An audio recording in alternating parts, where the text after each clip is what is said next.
story is quite juicy coming out of Manitoba. It's a biggie. This is crazy. And also, Manitoba Court of Appeals has ordered the federal government Okay, anyhow, so that means that cannabis is expensive.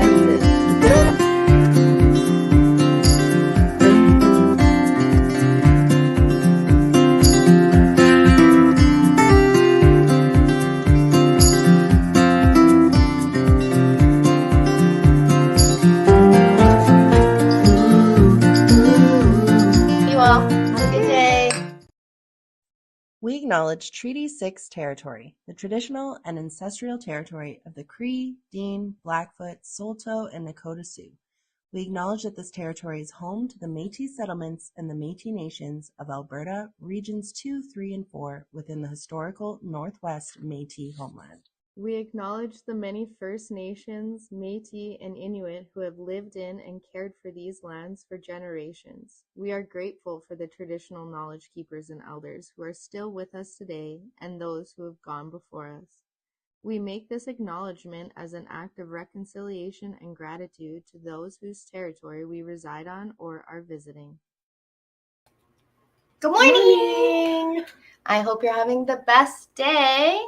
It is Indigenous Peoples Day, so if you're out and about, go and support an Indigenous brand, show some love, get all Spread out the there. love. Spread the love today. All right, let's jump into the news. Yeah.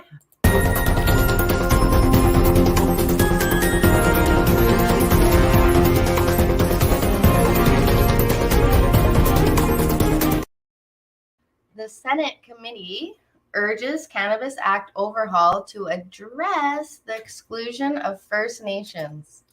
So Senate committee consisting of Michelle Odette, Brian Francis, and David Arnott says the federal health minister should amend the 2018 Cannabis Act to recognize First Nations' right to govern, possess, sale, and distribution of cannabis on their lands.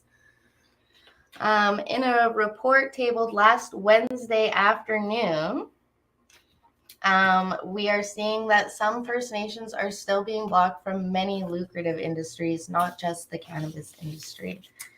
Now, the legislative gaps have fueled in the rise of what call the red market or the sovereign market, operating under First Nation sovereignty, but in defiance to federal and provincial regulations. Now, that's what this article says. I don't think it's in defiance. I think it's just standing up for what's rightfully theirs. I think it's sparking jurisdictional confusion and conflict, and that's what's leading into more of the headache. Mm-hmm. But the report says in the last 150 years, First Nations have been excluded from economic opportunities on their land. The committee heard that this exclusion continues today, not only in cannabis, but in fisheries and forestry as well. Mm-hmm. So Progressive Senator Brian Francis, who is committee chair, and Mi'kmaq from Lennox Island First Nations and PEI, called the situation yet another example of how Indigenous people are being let down by Canada. Once again, a government that says it's committed to building a renewed relationship with Indigenous people based on the recognition of rights, respect, and partnership has failed to live up to its promise.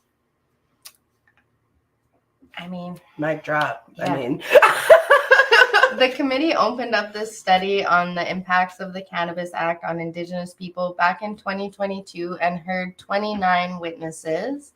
There's actually a really nice report done. You can look it up online by the BC government. It provided 13 different recommendations across their 38-page report.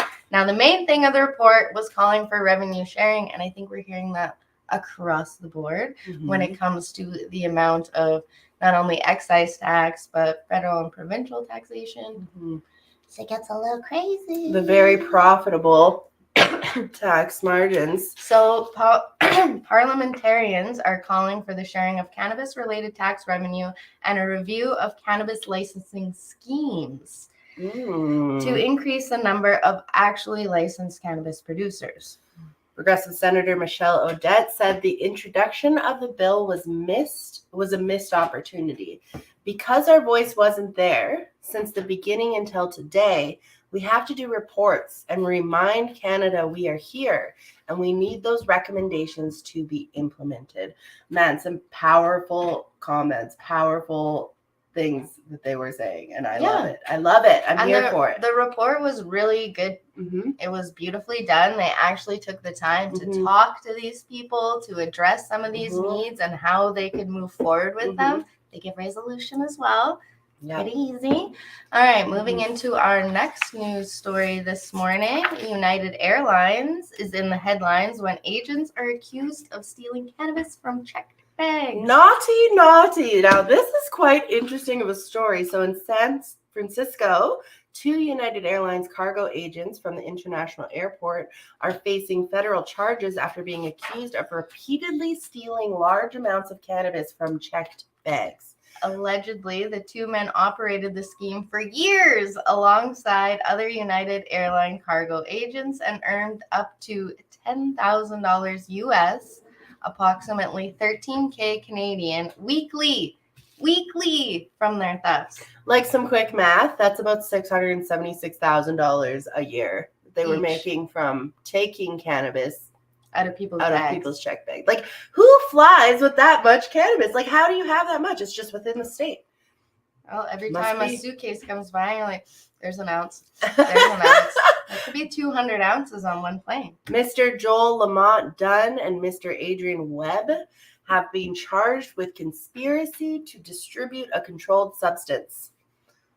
Confidential information who worked alongside the men as the ramp cargo agent alerted the FBI to their activity shortly after the operation began in 2020. So they've been at this for a while, even with the little lull with the old C word. And there wasn't even that much traveling. Like, this is out of control. The men were allegedly also on the Fed's radar after they were robbed. This is hilarious. This is the best part. They were robbed at gunpoint in the airport's employee parking lot. And the robbers made off with an undisclosed amount of cannabis. So that kind of like red flag, FBI. Well, you know, karma comes around. Could you imagine being robbed in your employee parking lot? And getting away with it. They still have a job. Obviously knew. Like, some people obviously seen some things and they're like, all right, you know what? They're going to rob them. We're going to rob them. It's Robin Hood. A real life Robin Hood. Oh. And a little cameo from the cat this morning, ladies and gentlemen. All right, well, recreational cannabis is legal in California since 2016. It remains federally illegal to transport through TSA screening stations that fall under the federal jurisdiction. So, and in Canada, we can fly in Canada domestically with our 30 grams maximum or equivalent in products, whether it be healthcare, beauty, So the only thing, if you're going across the border, even if you're going into like legal state, guys, remember the border is federally regulated, so you'll get nipped at the border. Don't do it. Dun, dun, dun. So with that, the next news story, we're going to spice it up a bit. Here we go. We'll get spicy and then we'll tame it back down. Bum, bum, bum. We saw in the Toronto Sun an article published. There was quite interesting, citing that cannabis can be used for better sex. Now, before we get too carried away, I feel like we knew this already. I find this super interesting to see perspective on mainstream media. Mm-hmm. So let's break down the stigma together, one news story at a time, and see what they said. So according to relationship expert Dr. Callisto Adams, he states, many studies have shown that cannabis increases people's sensitivity to touch. So you can only imagine the benefits it has on the sex. I think we should mention your headspace. Oh, for sure. Headspace is so important. Calm yourself down, get into the zone.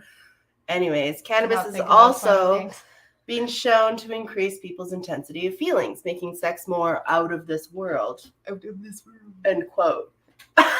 So Buon added that CBD products can also relieve stress and anxiety and set the mood. Well, no one wants to have stressy sexy, so. Our intimate areas have numerous cannabinoid receptors, and the CBD stimulates increased blood flow to these tissue, enhancing sensitivity and supporting the body's natural lubrication, he detailed. Now, if you have concerns about not wanting to get high, you just need to buy the right product for you. So cannabis has two main active components, as we all know, THC, CBD. It's the THC that primarily affects the brain function and gives you an euphoric sensation that's normally associated with marijuana. It's cannabis. In mainstream media, they always call it marijuana. Notice that? They never call it cannabis. Anyways. Because that comes back from... Sidetracked. CBD makes us feel good. It doesn't get us high. So stick to some CBD oils, tinctures, capsules, creams, or gummies, beverages, patches if you want to have some fun without the side effects. They also make now, I got it for my birthday, remember? A couple years ago. You guys got it for me? THC infused lube. Find yourself some of that. 10 out of 10 would recommend. 10 out of 10, she says. But don't get too carried away. Is it like the throat spray where all this... Oh my God. Too much. Too rogue. Okay. Off to Ottawa. Let's wrap these things back up in the news with Ottawa's public health back in the news. Oh, here we go again. They're urging the placement of graphic warning labels put on cannabis sold in Canada, but cannabis sellers are filled with uncertainty for the industry. So we spoke about this last week. Yes, we did. Yeah, we did. We most certainly did, and we threw our opinions out there, but still they're pushing on, and they're now getting backlash from the community. So not only is this ban going on wording, but the way candies and candy is advertised, they feel is not okay because, you know, obviously kids love candy, apparently. And adults don't. No. So yeah, they're also not allowed to use like shapes, colors, anything like that might appeal. But there are people doing creative things, and for a while now, because always you've had to be careful with your shapes and how they're looking, because not once have you ever wanted your product to appeal to a child. But there's actually someone who makes like little penises and vaginas on their edibles. Hey, add that to your date night, guys. Have a little Eddie. It's cute. Richard Dufour, franchise owner of Spirit Leaf Crossroads, believes that the current packaging regulations are already really restrictive, making it near impossible for young children to even open packages. Not only young children, though. Adults, man, I can't even do it sometimes. Some of them are so hard to get into, and I don't have mobility issues in my hands. So I couldn't imagine like having the shakes and trying to get into my medicine. Although there are some where you can pop the top off. Richard Dufour quotes, "The packages for cannabis, everything is designed so you can't get in it. The packaging is on there. You don't see it until you bought it. You don't actually get that until you've gone and received the package. So we've already sold it to you. I'm handing you the package.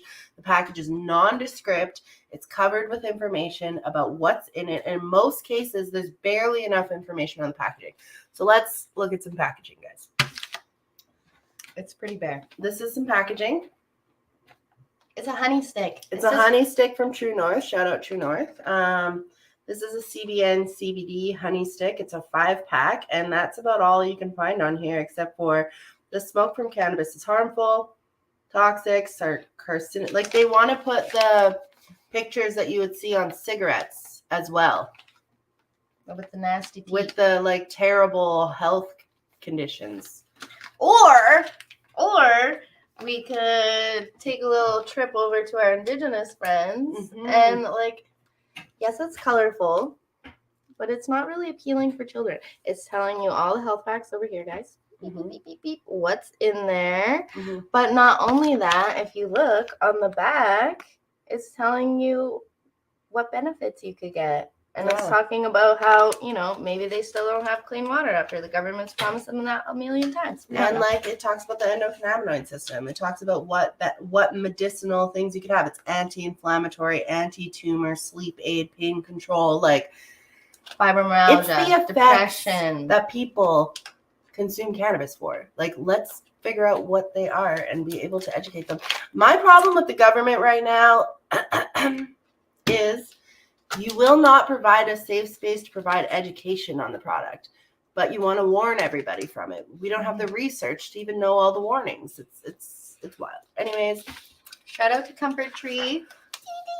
Dun, dun, dun. If you're looking for an Indigenous dispensary to order something from today, they are amazing. Customer service on point. Always love a good customer service. In a statement sent to CTV News, Ottawa Public Health says the OPH supports the addition of visual symbols to complement health warnings, such as not for kids, including images along with text that allows the consumer to make a more informed decision. I think this makes an informed decision. I would love to see the pathway of informed decisions when it comes to cannabis. That's what I would like to see. I would like to see 100%. Let's put some more information on the packaging, but at this point, kids don't want it. Kids can't get it unless it's from their parents. So that comes down now to safe storage at home. Mm-hmm. Why can't we have education? Yep, I hear you. I hear you. Bum, bum, bum. So yeah, that's our news today. That's it. That's the news. Here we are. All right, So, well, next let's up jump in- over to tourism.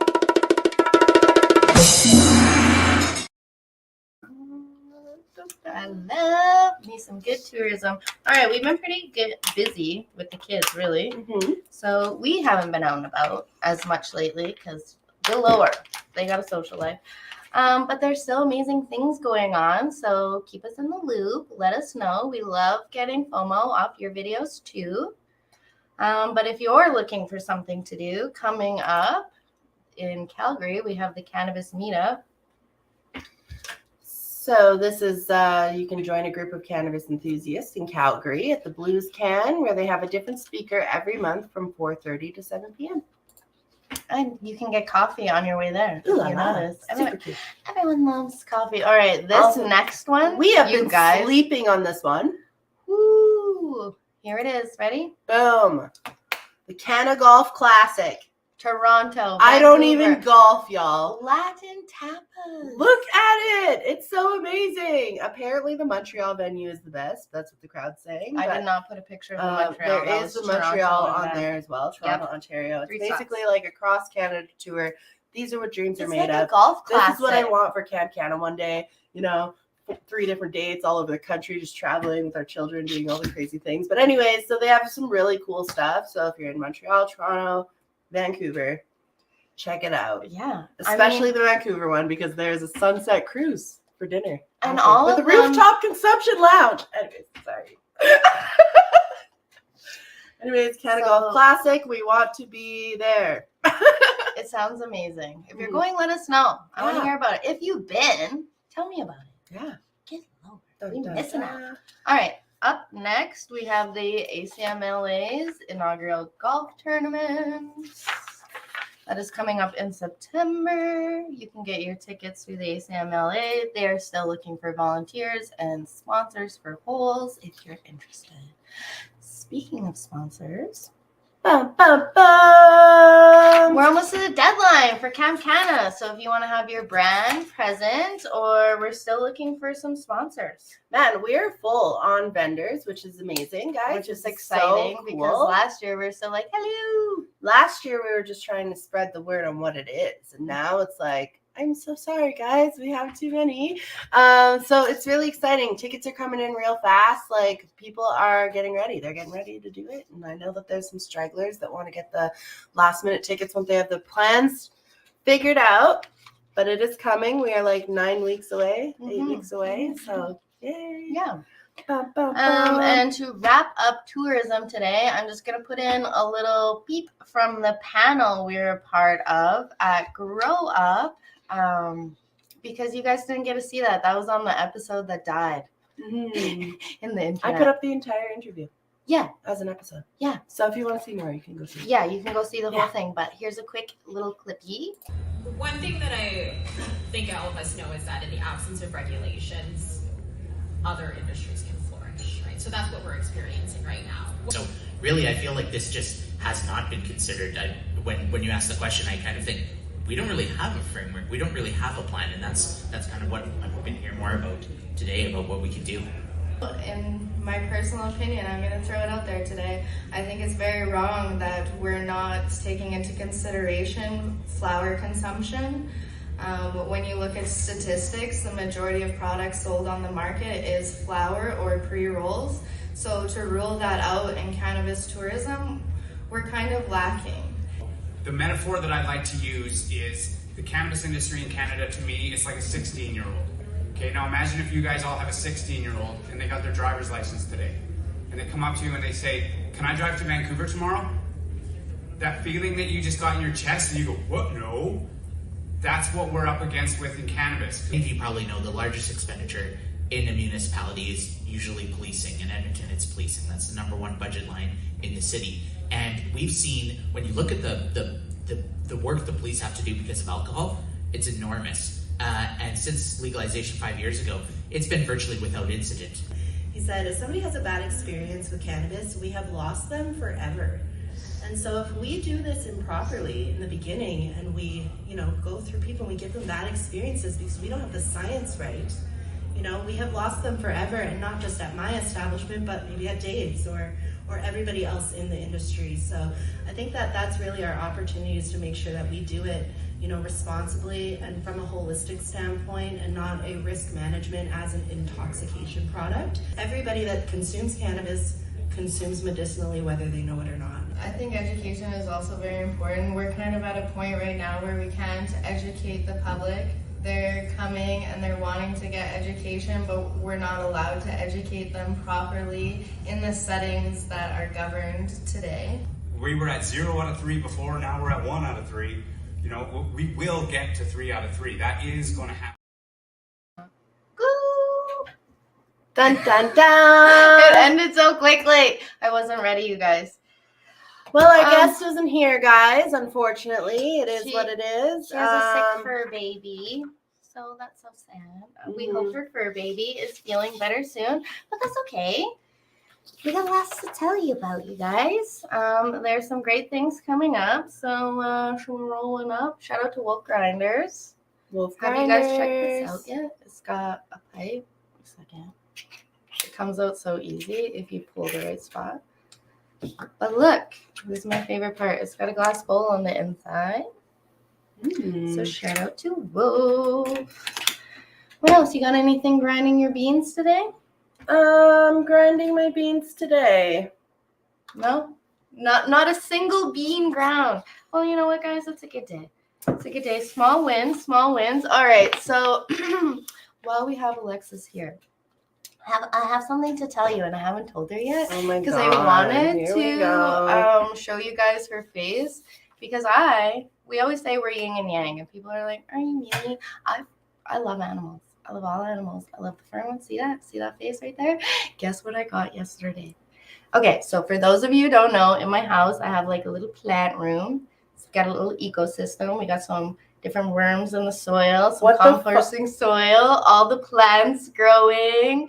It's so nice in there. That's where I keep my baby chicks too. And guess what I added to the room yesterday?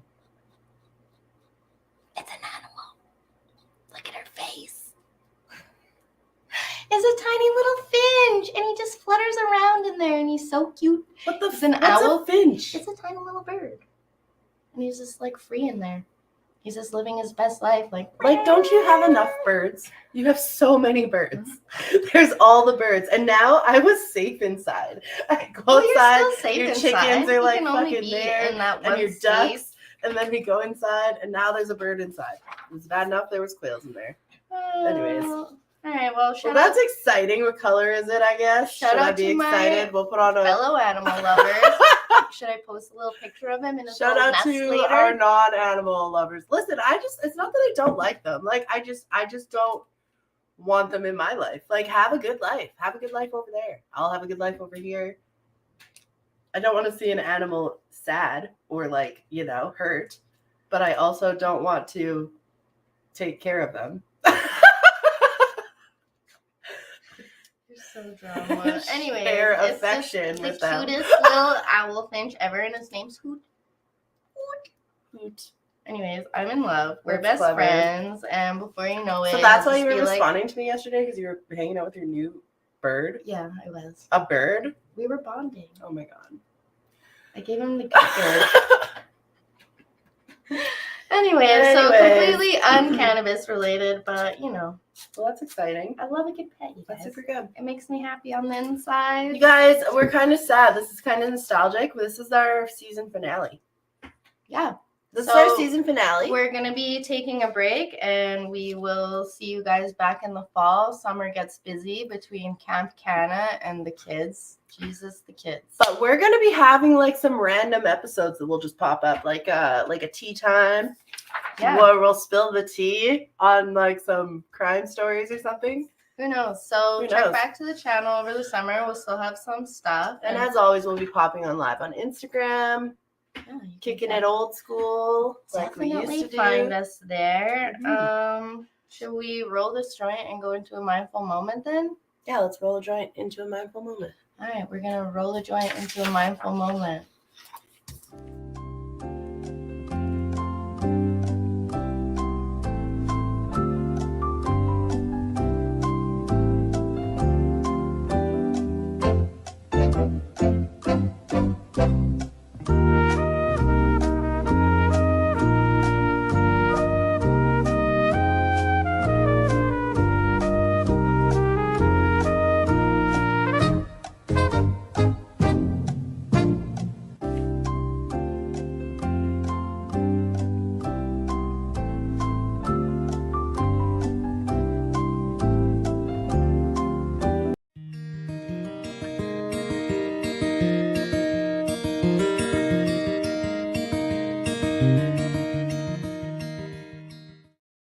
I rolled a joint faster than him. Just kidding. Mine didn't have passion. I didn't even know what he was doing there. I was like, wait a minute. What does he do? That's tobacco. You guys couldn't even hear me. I was like, look at how clever I am. Dun, dun, dun. Don't say anything. So that being said, I feel like a lot of muffins are out there having a mental health moment, even though the sun is shining, giving us all his vitamin D. Sometimes, you know, you got to do that and work too, my little babies. Yeah, so today's mindful moment quote of the day, an awkward reading by Alexis to end us off the season. Dun, dun, dun, dun. I think it's brave. I think it's brave that you get up in the morning even though your soul is weary and your bones ache for rest. I think it's brave that you keep on living even though you don't know how to anymore. I think it's brave that you push away the waves rolling in every day that you decide to fight. I know there are days when you feel like giving up, and I think it's brave that you never do. By Lana Rafaela. This is so important this week, I think. There has been in our cannabis community, you know, there's been a lot of mental health issues that are going on right now. And I think that people just kind of understand, not just in the cannabis industry, in society as a whole. Like, you know, we're celebrating Indigenous Day today. You know, there's a lot of mental health issues there as well. Like, I think it's just a matter of like, you know, as we move forward in this life, there's times where you may have to lean on other people for some courage and strength and that kind of thing. But like, it's okay to reach out. You're never alone. Like, nobody in this world is alone. So, you know, just reach out if you need help, any kind of help, whatever it is. No judgment. Reach out to us if you need a phone call. You need a thing. Open. We're always 100%. There to build people up. So if that's something that you guys need, you know, like, we think it's brave to reach out and look for help. Because that's hard. It's hard to say, you know what, I am stubborn and I'm having a moment. But also, we are just wrapping up Men's Mental Health Week, and they have a hard time reaching out sometimes. They're supposed to be strong and keep that all in, and you don't have to. It's okay to have a moment. So please, if you have a male in your life, please reach out to them. Some of them work all day long, and they don't talk to a single human being. They're just out there alone because they love their little families at home or whatever they're doing it for. So reach out. And you are not your mental state. That was a huge thing for me to learn growing, like in my early 20s. That was a huge thing for me to learn, was that I am not my mental state. My worth is not dependent on my mental state. You can have a bad day and not be a bad human. You know what I mean? You can have a down day and not be like, wow, my life is so depressing. Like, no, I'm just feeling out of it today, and tomorrow we'll try again. So hang in there. There's If always you're going better through some tough moments. stuff. Perfect. So our guest is here in the background, so that's exciting. Let's bring her in and we'll introduce her to you. So this is Kieley. mhm. Good morning, Hello, good Kieley. Good morning. Good How are you? morning. Thank you so much for having me. Oh, thank you for coming. I hope your fur baby is feeling a little better. We'll try and keep it quick. So for those who don't know you, would you like to introduce yourself? Yeah, my name's Kieley Beaudry. I am currently working for Hyde Advisory as a cannabis mergers and acquisitions specialist. Past life, I was the co-founder and CEO of Parkland Flower, a licensed producer just outside of Edmonton. And just been in the cannabis space for almost a decade now, making products for medical patients back in the day prior to legalization, prior to recreational legalization. And I love the plant. I love the industry. I love the people in the space. And it has been a wild 5 years since recreational legalization, but as we all know, this fight's been going on forever. We feel like we're still fighting, and now we're just fighting for different reasons. So, really for fairness, to be honest. And so thank you so much for having me. You're welcome. Dignified consumption, I think, is always on the radar. So as someone who came into the cannabis industry right when the medicinal was hopping off, how do you feel that change has happened over the last, it's been over 5 years just since recreational. Do you feel like it's had the growth you thought it would, or? Yes, absolutely. It has. Oh, when you talk about dignified consumption, right? Like it's becoming more normalized. It's not there yet. Like we are definitely not to the, we still don't look at, like, a lot of the mainstream consumer does not look at cannabis as medicine. They look at it very recreationally. And however, you just have to look at numbers and sales. I mean, last year in Canada, there was over $4 billion worth of cannabis sold in the country. So that says a lot, right? That says a lot. And we're a small country. We are large in size, but we are small in population. And that's a lot of cannabis to be consumed. And it is still growing. It is still growing every single day. More and more people are choosing cannabis as a way to relax, or as, a substitute for alcohol, or for a multitude of reasons. I was listening to you talk about mental health, and that's huge. We all just came out of a pandemic, and I think it's also being used as a replacement for other pharmaceuticals that have a lot more symptoms. And so that makes a huge difference, I think, in people's lives, and it's becoming accepted, which I think is really great. I love that too.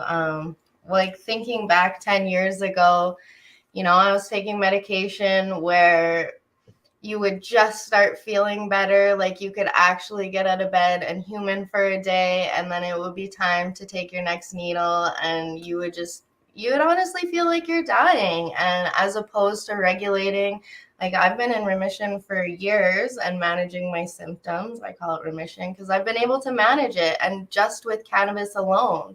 And I think that's huge. And there is still quite a stigma around, me bringing my medicine places and my kids being educated about my medicine. Mm-hmm. Absolutely. And you are also a mother of 3 beautiful children, right? 3 kids, yes. Yep. They keep me busy. I'm really enjoying that right now. They're a lot of fun. So how did you get into the cannabis world? Were you always a consumer, or how did you get into this? So I consumed a lot of cannabis when I was a teenager. Regular, out behind the arena, smoking dope. And so, and I used that as a way, I thought we were just smoking weed because it was cool. But I was also smoking weed because I have ADHD. I couldn't sleep. I had I had a lot of troubles that way as a teenager, and cannabis was always something that I could lean on. So I was definitely self-medicating for sure. And then back in 2012, my father-in-law was diagnosed with a very severe form of brain cancer and was given a year to live. And so we just wanted to make him a lot more comfortable. And his oncologist would not help us at all with the cannabis prescription. And so we were like, okay, well, we went and got our own source, and started making products for him. And so that's kind of, cooking up Rick Simpson's oil, for him, and that was sort of my first foray into making a cannabis product. And, I always say, I wish I knew then what I know now, because I would have made so many better products for him, But it came from a place of love, so that's Yeah. so Yeah. And, So that's going to speak to where regardless, people are going to do it. So let's provide a safe space for them to get it, a safe and regulated environment for them to get it from. Absolutely. Yeah, and accessible. Yeah. That's also key, right? An accessible environment. Yeah. So, when you were doing that, was he a little skeptical or was he on board? For sure. And so you're also talking about a person that has been sober for over 30 years, right? Yeah. And so he was really nervous about, the 2 and 2, right? Alcohol and cannabis where, he's, grew up in the 70s, 60s and 70s kind of thing. And that was very synonymous to like partying and things like that. But once we started him on it and we're like, look, you're not smoking it. We're going to make it in an edible form. And, it just really provided, he didn't have to be on as much morphine. He was pretty much on a drip like the last few weeks of his life. And so it just provided a way for us and for him to have a dignified palliative care at the end of his life. I love that. Yeah, that's so nice. That's powerful. Oh, your poor little heart. Mm-hmm. So now that you're in the industry, like you're all over the place. You're doing all sorts of things. Got all kinds of projects going on. How do you feel about being here today? Like, was there like a growth that you had to do, like as a mother, working in this industry, or like, did you always, or what made you even jump into working in cannabis and having that be like your primary career? Well, I think what I see today, I mean, first of all, I became a medical advocate. That was a big thing, right up until legalization. I started making products for my father-in-law, but then, word gets out. Word of mouth is very strong, especially in the cannabis community and especially in the community of people who are dealing with chronically ill, family members or themselves.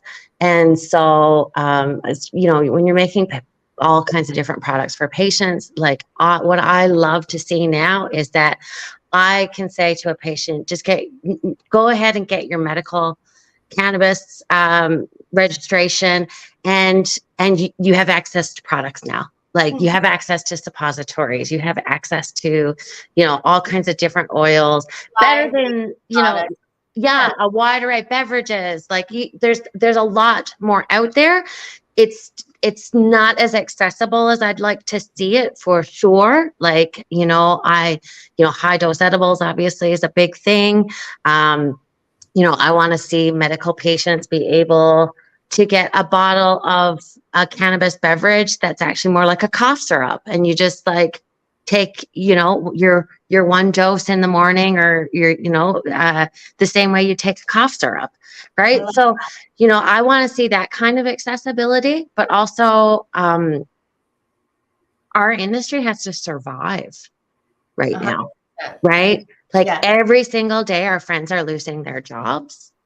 Our friends are losing their livelihoods. Our friends are losing access to specific products because that company has shut down. Like our industry right now, today, if I was to say like how I feel about it, I feel really sad and I feel upset that as an industry, we are the only ones that feel this urgency. You know, in Alberta alone last week, 50 people lost their jobs, right? Atlas's facility closed down. And so when that happens, because we as an industry are not being supported, it reduces our ability to have accessible cannabis. Because right now, if we have oversupply, what happens when we get to the point where now we can't produce enough because we don't have enough facility like operational, right? So like what happens where when we get to that point, because we right? have seen that point. And I think it is also important to highlight that the government, provincially and federally, has been laughing since cannabis legalization, but they haven't done their due diligence on their promises when it said to where they were going to give that back. And at the end of the day, like even just giving the medicinal patients a break on cost or the sizing so that they can get their whole prescription in one go at the store instead of like, geez, I'm there every other day so that I'm still legal, but you know. Yeah, absolutely. Yeah. It's I guess kind of scary to like think like 10 years down the road where the cannabis industry is going to be if this is where we're at today. Like it is unfortunately the inconvenient truth of it all. Like, you know, it's not thriving like they thought it was. It's not a machine. It's not a vehicle. It's not getting anybody anywhere but the government. So, you know, at the end of the day, we have to reconsider quite a few things. I do feel like there's a lot of industry leaders, like, you know, speaking up yourself and you know, like, especially you, like the work that you do when you go out. Oh, thank you. Tell everybody, like, there's a lot of advocates in our industry. We just got to start listening. And well, really what's going to happen, and I don't want to be like doom and gloom and things like that, because I think there's some really amazing companies out there making products and surviving and you know, really running a business well and those kinds of things. But what happens is that we lose good products, right? Like you've got this whole selection, we've got an amazing selection of products, but all of a sudden the selection starts going down and now you've only got 4 kinds of gummies or whatever, right? And it's, you know, I think that it just really, the innovation goes down huge, right? And we need that in our space. Harder, more hoops. Yeah, there's so many hoops. Like obviously we know we're in the tourism world, and if you want to talk about hoops, oh God, yeah. Oh, for sure. Yeah, just kind of the grave like part of it though is just that they just have to be less restrictive and less narrow when they come to cannabis. And if I could make a wish and have it granted today, it would be that they classify cannabis in the exact same herbal garden as they classify peppermint or lavender, any other plant that has terpenes to help you feel a certain way. That's what I think it should be classified as. I think also the government could take a little bit from the sovereign market.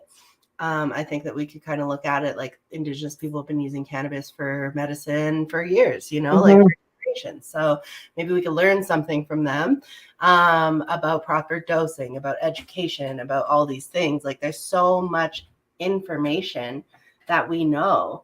It's like how we're 5 years into this. Also about proper cultivation as well. Like, you know, specific practices around growing and creating medicine, and you know, there's very, very specific practices to that, and that affects, you know, what the medicine is capable of. Yeah, that's right. Like a lot of people don't realize that medicinal cannabis is irradiated to meet the government standards. We all have our opinions about that. Oh yes. But what I wanted to ask you as a little cannabis trailblazer over here is looking at the Canadian market 5 years in, and we're seeing, you know, other countries legalize and starting to look to us and then implement their own growth patterns. Mhm. Is there anyone that you're looking to out there to see how they're growing and what they're implementing? Like as in cultivators that are growing in other places, or just like a country in general who you oh, think? a country in general? Oh my gosh. I mean, it's moving really fast now. Asia is starting to come online. So, Thailand's got a fairly robust medical program now. Singapore, not Singapore, sorry, Singapore just killed someone for it. Yeah, not Singapore. South Korea is coming online medical wise in 2024. And so I've been really kind of interested in what Asia is going to do, because you're talking about, a large portion of the world's population are in those countries. What I am seeing in other countries is the same stock and pump and dump scam that whole song and dance of, oh, we got to build the biggest facilities and we got to do this and we got to do that and we're raising hundreds of millions of dollars, and it's just like, it's like Groundhog Day. It's so funny. You go into some of these new states that are opening up, like Illinois and Massachusetts, and it's just exactly the same as like cannabis in Canada in like 2017, when everyone was just throwing money at it. But the same capital is not there anymore, but yet people are still trying to do the exact same thing. And it's wild to me that We were at Grow Up. our industry is not looking at our very brief history in recreational legalization and not taking any lessons. Mm-hmm. Right? Some of the governments are definitely taking lessons, so I have to say they are trying to make it a little bit more accessible. We were at Grow Up. I forget who I was talking to. Somebody told me that oh gosh, did I just seriously lose my train of thought? Apparently. You're talking at Grow Up. They said that we were when talking about, oh yes. So they have to raise so much money for these facilities, because something that I didn't know, just as a regular recreational user, like before we started doing the show and like talking, with everybody, I had no idea how expensive these facilities are to grow cannabis. They're crazy. I had no idea. We are talking about millions of dollars to grow plants in a room. Like, we're not talking like, and it's crazy to me that it costs that much money up front, plus your licensing, plus your SKUs, plus plus. Where does the money supposed to come back? Like, you have investors, It doesn't. Eventually be like, hey, sorry about your $4 million. I promise one day you'll get ROI. Let's maybe smoke one. That's like a whole topic for like an entire they don't get their money back. And we're seeing it today. And companies that sharpen their pencils and really, kind of went in there and didn't spend millions and millions and millions of dollars on a facility. Some of them are still around today. But what we're seeing is these companies go completely insolvent. They go bankrupt. They go into CCAA. They go into protection, receivership. Like, these are all the options that cannabis companies are exploring right now. And it's really difficult, because you've got companies that are literally revenue positive, right? Aside from their debt, and revenue positive. They've got good SKU velocity. They're selling products. They've made a great brand, and they cannot control their cash flow because they can't get an operating line of credit from a bank. They can't get a loan from a bank.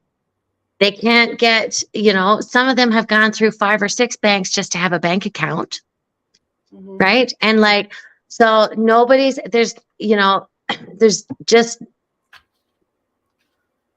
all of the challenges that we faced. And then the other thing is, everyone's like, oh, people overbuilt their facilities. No, people sat on their facilities for years with no plants in them. Like, They sat on their facilities waiting for the government to license them. So you are paying salaries, you are paying to keep the lights on, you're paying lease payments, you're paying all your debt payments. And for years, you are not allowed to make a cent. So you're already starting at a disadvantage. Mm-hmm. Right? You started at a disadvantage and now you're dug into a hole, and now the government's just like, see you later. Good luck. It's Hope okay. you make it. Like And now when we ran Parkland Flower, we almost ran out of money before we even got licensed. Yeah. Right? And it's almost as risky as a development project, but it's like Absolutely. times a million, because it's like a development project, at least when you're done, you're done. You can Yeah. yours and life is Yeah. good. And so, there are a lot of companies out there in that kind of a situation where, they did watch their dollars and cents, and they weren't spending it on, going down to conferences and spending 50 and 60 and $70,000 on displays and things like that. And like, pumping stock and like huge marketing budgets, right? Like, they started out small and they grew and whatnot. And there are some that are killing it right now. They're doing amazing. Like, and they're putting out a great product, or they're buying a lot of good product from micros and, keeping micros afloat. And, but these massive facilities with these huge debts, they're shutting down right now. And so is that kind of what led you to start the Alberta Micro Grow Association to, let's all work together and we can get there eventually? A part of it for sure. Like what I was seeing in 2019, because micro licenses were not, so like the way it worked in legalization, standard cultivation was legal in 2018, right? October 17th. And then they had a full year before we as micro license holders could even apply. So that was in October 17th, 2019. And so I spent that whole year watching how brands evolved, how how distribution worked and all that kind of stuff. And what I was seeing was, what I realized pretty early on was, you get started, you get a cannabis license to cultivate or to process, but you can't do anything with it. You can't actually sell products until then you have to get a sales license. So my whole goal when I started was like, I just need to get that sales license. I need to get revenue in the door. And the only way to do that was to get chummy with the AGLC. Right. And so I was like, you know what, let's start an association so that we can all get chummy with the AGLC. Like, let's get in there in rooms and talk with them.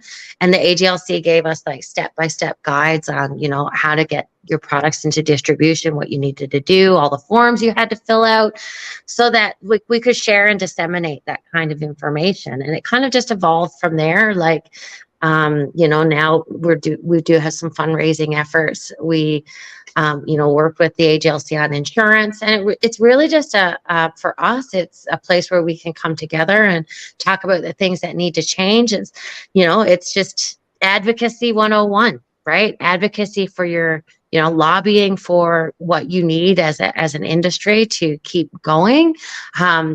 You've got municipalities that, even today, 5 years after legalization, there are municipalities that want to close down cannabis businesses all across Canada, right? And so if no one is there to talk to those councillors and mayors and constituents, and say, hey, like this brought this much GDP in, we had this many medical patients. Like, these are all the good things that cannabis has done in your community. And they're open. Some of them are open to the conversation. Like, we have to be. Some are. I had a great conversation with Danielle Smith about cannabis tourism, and she's completely open to it. And she looks at cannabis as like a medicine plant. It's not like a, intoxication product in her world. So I'm really excited to see how that changes things, like in Alberta specifically. That also changes in Alberta depending how rural you are. I find some rural communities are really okay with it and plant medicine, let's go. Others are like, it shouldn't have even been legalized. That's what somebody you told get us. Your jazzy cabbage and you get out of here. And that, I don't even want to hear it. You devils, let us, you damn kids. Surprised. Alexis just recently was talking with the school about because the DARE program of their cannabis education. What grinds my beans today Yes. is the DARE program, They are including still cannabis, teaching Alberta children that it's an addiction product, and and it's good for you. And I was like, my daughter will not be learning this. This is not what my daughter will be learning. She already knows. She already knows the cannabis is a medicine plant. You have to be a certain age, just like all other medicines, to use it so that it works perfectly in your body. Yeah. Some parts of the plant that help with this. There's some parts of the plant that helps with this. There's just different like plants to help peppermint with or this. lavender or like literally anything else. There's terpenes in everything. But yeah, so in schools, they're still teaching children that cannabis is bad, just like alcohol and ecstasy and methamphetamine. Blah, blah, blah. So I called the principal and I was like, I will not be having my daughter learn about this. How can I help? Like, what can I do? Can I provide you some training on cannabis? Do you know about cannabis? Is there someone at the school board I could talk to? Is there someone at the Community Resources Center I could talk to? Who can I talk to so that when my daughter is 16 years old and has extremely painful menstrual cramps, she's not looking at it as cocaine? You know what I mean? Like that shouldn't be in the same class. That's ridiculous. So anyways, now we have a community guided program in our area teaching parents how to talk to their children about cannabis, which is really great. So like it just takes the phone calls, it just takes the inch by inch, the line by line. And that's why your work is so important, because like what you do at the ACMLA, it's so important. You know what I mean? To just like, hey guys, we're stronger together. Let's be a unified voice. Yeah. And AGLC, like, shout out Phyllis, love that girl. They will work with you. They will. Absolutely. They're all just like us. They're all people. Yeah, they all have jobs, and they want this industry to succeed as well. And they can only do what they can do inside the policies that have been written for them. And so we will see what this new UCP government does, and the changes that it brings about, because legalization was brought here and brought in sort of on the tail ends of the NDP, and the NDP, very, they put in those tax rates, those additional ad valorem tax rates that we experience in Alberta, and I think, as large facilities shut down, right? You got Sundial laid off 85 people. Aurora has shut down all facilities in Alberta in favor of other provinces. Atlas just shut down. Candry shut down. I think Candry might fire back up again though. And you've got all these like very large like employers in small communities. It seems like the companies with the bottomless pockets are just absorbing everyone. You know what I mean? Like Tilray owns 50% of the market right now. Where are you getting the money from, Tilray? Like, how are we doing this? Eventually you'll own them all. Like, no wonder everyone's pulling out of Alberta. When you look at the taxation when it comes to cannabis across the country, we literally sit with the highest tax. So in an already like sponge squeezed right dry market, of course it's going to be even harder to thrive in Alberta's environment, and that's so sad. And it's a catch-22 because we have the most amount of consumers, so obviously brands want to be here. Yeah, but they can't afford to be here at the end of the day. They can't afford to. And then that limits us for our access. Like, you know what I mean? It's just a rock and a hard place that we're like stuck in right now until they just pave the way a little bit more. That being said, though, we are coming up on the hour. So is there anything else you would like to tell anyone before we got to get out of here? Well, the ACMLA is going to be doing a fundraiser. We're doing our second annual golf tournament, and that will be September 15th, 2023, and that'll be at the Sylvan Lake Golf and Country Club. We had so much fun last year. Like so much fun. Just like a cannabis industry golf tournament, it's such a different vibe from any other golf tournament. And the staff at the golf tournament were so nervous that morning. They were like, they didn't know what to expect. Like, oh, these stoners, I love coming it. in. Right? And at the end of the day, we had staff coming up to us being like, this has been like the most respectful group we've ever had. Everyone was so polite. Everyone was so well behaved. Nobody was puking in the bathrooms. Like, and then we were all done. Like, as soon as dinner was done, we did the silent auction. Everyone's like, okay, we're all going home to bed now. Like, It's so nice to see opinions change, like from just seeing it. well, and seeing like the difference in attitude and the difference in environment, right? Like everyone was just having so much fun, laughing, enjoying themselves. There weren't any fights, you know? So I feel like outdoor activities are really where we're going to really break down that stigma. So summer is the season for cannabis. And so, you know, get out, go lawn bowling, you know, like I want to see more. Like, right? I want to see more events. And so I love what you're both doing with Camp Canna. I think that is so needed. Like, there's nothing like campfires and smoking weed. Like, it's the best. The best. My music, and it's just the environment. Like, being in such a high vibration for a whole weekend, it really does your whole heart so much good. Mm-hmm. Yeah, and I would give a shout out as well to the Unicorn Cup that's going to be happening in Salmo, BC. On my birthday. The week before, so you can go to Unicorn Cup, Camp So Canna. you can go to Unicorn Cup, go to Camp Canna. We've got your August figured out, and then you come into September. We're going to be golfing, like the season of cannabis, right? Summer is the season. Love it. Yeah. Okay, thank you so much for being here with us. Thank you so much for coming on. Thank you so much. This was awesome. And yeah, bravissimo. Bye, guys. Bye.